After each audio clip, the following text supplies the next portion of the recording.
మోదీ నీచమైన పాలన చేస్తున్నారని ఏపీ పీసీసీ చీఫ్ షర్మిల మండిపడ్డారు. ప్రజల కోసం యాత్ర చేపట్టిన రాహుల్ పై బీజేపీ దాడులకు పాల్పడడం దుర్మార్గమన్నారు. బీజేపీ నిరంకుశ పాలనకు ప్రజలే గుణపాఠం చెబుతారని అన్నారు. కాంగ్రెస్ నేత రాహుల్ పై దాడికి నిరసనగా విశాఖలో షర్మిల నేతృత్వంలో కాంగ్రెస్ పార్టీ ఆందోళనలు కొనసాగాయి. ఈరోజు రాహుల్ గాంధీ యాత్ర పైన జరిగిన ఈ దాడులకు నిరసనగా మహాత్మా గాంధీ గారి విగ్రహం దగ్గర కాంగ్రెస్ పార్టీ ఈ ధర్నా చేపట్టడం జరిగింది. ఈ నిరంకుశ పాలన ఆగాలి, ఇది ప్రజాస్వామ్యం అని బీజేపీ పార్టీ మోడీ గారు గుర్తుపెట్టుకోవాలి. ప్రజాస్వామ్యంలో శాంతియుతంగా చేస్తున్న ఏ కార్యక్రమైనా ప్రతిపక్షాలు చేసుకొనివ్వాలి.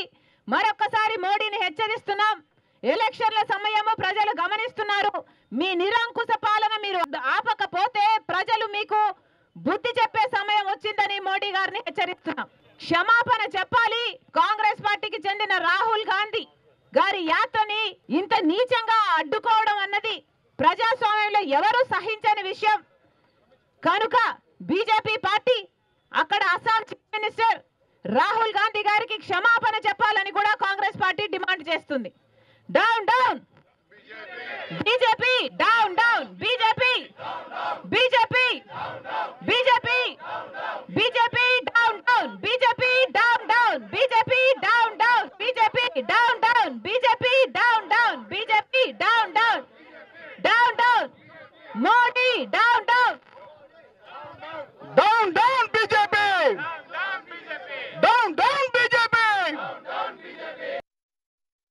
బీజేపీ అయితేనేమి దాడులు చేశారు, కొట్టడం కూడా, కట్టలతో కొట్టడం కూడా చేశారు, అనేక రకంగా హింసించడం జరిగింది.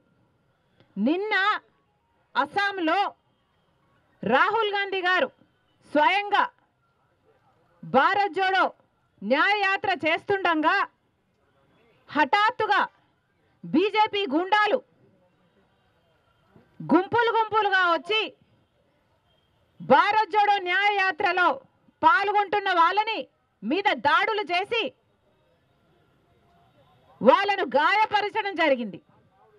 ఎందుకు ఇలా చేస్తున్నారు అని రాహుల్ గాంధీ గారే స్వయంగా దిగి వాళ్ళని ఎదిరిస్తే రాహుల్ గాంధీ గారికి కూడా ప్రమాదం తలపెట్టే ప్రయత్నం చేసి ఆఖరికి పెద్ద గొడవై నిన్న అస్సాంలో ఈ విషయం జరిగితే అస్సాంలో ఉన్నది బీజేపీ పార్టీకి చెందిన ముఖ్యమంత్రి.